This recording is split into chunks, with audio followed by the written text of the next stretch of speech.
And now we're here with Riley McIntyre. Hi, Riley. Hi, how are you? Nice to see you. Riley's from the San Miguel Resource Center.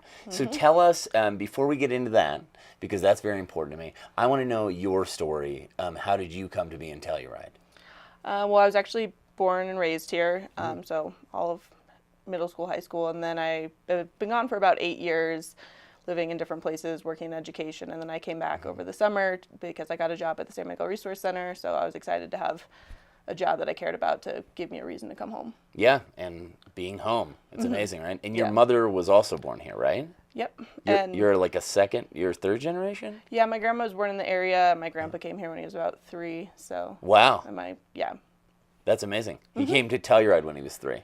Yeah, he worked in the mines and then he helped start the ski area. Wow, look at that. You got all the all the lifeblood in you. Yep.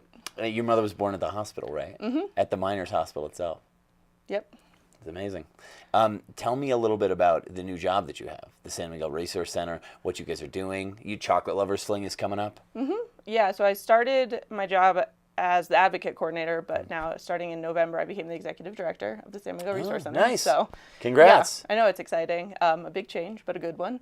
And yeah, we have a lot of exciting things happening, just continuing to emphasize client services. So we have just intervention services for clients. We have a 24-hour hotline. It's really important that we get volunteers to take the advocate training and really understand the dynamics of sexual abuse and domestic violence so that they understand how to support people. And then we also have long-term supports for clients. We have client assistance funds, which is an amazing thing because a lot of people leaving an abusive relationship, they don't have anything. And so it's important for us to be able to help them with therapy assistance and housing assistance and legal assistance. And we can accompany people to court or to medical appointments. So we have a lot of really long-term supports to help people throughout the process because it is a long, kind of complicated process if you're leaving a relationship or if you're a victim of a crime. So we're there to support people in the immediate crisis, but for the long term afterwards.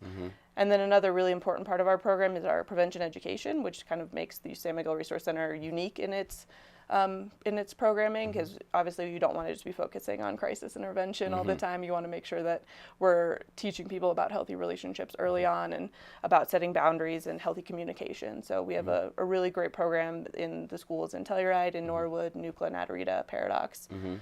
So that's one of the most exciting things. But in order to make all of this happen, we have to have fundraising. So we have the Chocolate Lovers Fling. Which is a great fundraiser. Yeah, it's not only just like a fun party for everybody that people get to dress up and there's chocolate and there's great dancing, but it's for a really great cause and it lets us provide those services free of cost to our clients. So. Yeah, and what's the theme this year for Chocolate? Studio 54. Ah, so okay. It's disco. So we're expecting some pretty great platform shoes.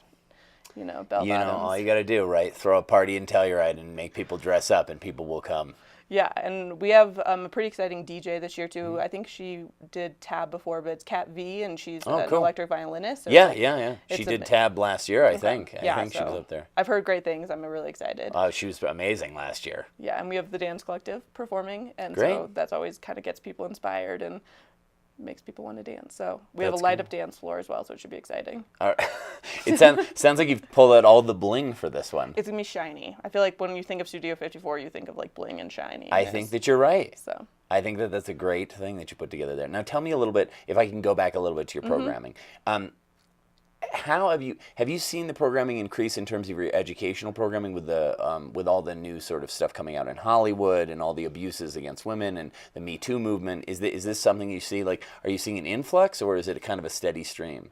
I think there's definitely an increase in people with that as their focus, and so we're trying to make sure that we're able to address and be proactive about it. So we've been hosting a couple of conversations. It's a community conversation around the Me Too movement, so people locally in Telluride can come together and talk about their personal experiences and what we want to do in terms of positive change in the community. So we had a meeting at the office a couple weeks ago, and it was really interesting because a lot of people came and we had a lot of really interesting ideas about what we can do as a community to raise awareness, help create more dialogue around it. Because I think it's with men, women, everybody, there's just a lot of questions and people want to be able to talk about it. So we want to be able to create safe places for people to have that dialogue and ask questions without being like fearful of the response. So we're gonna have another conversation on March 1st at the library, Great. right after work at 5:15. So it's just open to anybody who wants to come and talk about any personal experience that they may have, but then also what as a community can we do to raise awareness, to create more prevention programming, and make sure that Telluride is a safe place, because I think it has an interesting culture with it being like a tourist town, but making sure that as a community we're here to support each other and be a safe place for tourists, for locals, for everybody. That's what the San Miguel Resource focuses on is safety and healthy and happy relationships. So yeah, well, we really appreciate the work that you guys are doing. Can you just tell me one last thing, which is you mentioned that there's volunteers there. You need volunteers for your hotline. You train them, all those kind of things. How is it that we would get involved if we wanted to get involved, and what kind of people are you looking for? I mean, we're looking for people that care. So anyone who cares. There you go. You're in a good place then. Yeah. And we have an amazing group of volunteers. It's just like a steady. We get typically about 10 to 15 new trained volunteers every year, and they're just an amazing group of people. And I think every time you take the advocate training, it makes you ask questions, and it raises your own awareness. And then as a person, even if you don't want to take hotline shifts, like you just understand the dynamics more, and you can help friends and family if they have questions, or you might call something out that you wouldn't have called out before. So we have another training starting the last week of February. So you'll start seeing posters around. But if you visit the website, it has all the instructions for how to sign up. So that's www.smrcco.org. It's kind of a weird one with the CO at the end. But www.smrc.co. No, just smrcco.org. Co.org. Or you can look up San Miguel Resource Center. It's all right. That's it. The only thing that you stumbled on is a website. You're doing pretty well. I think that they hired the right person for the job, Riley. Hopefully. I'm excited about it. So. Well, thanks for coming down to meet with us today. And folks, go and catch the Chocolate Lovers Fling. It's one of the best events in town, and it helps us, the San Miguel Resource Center, out. Yeah, please come.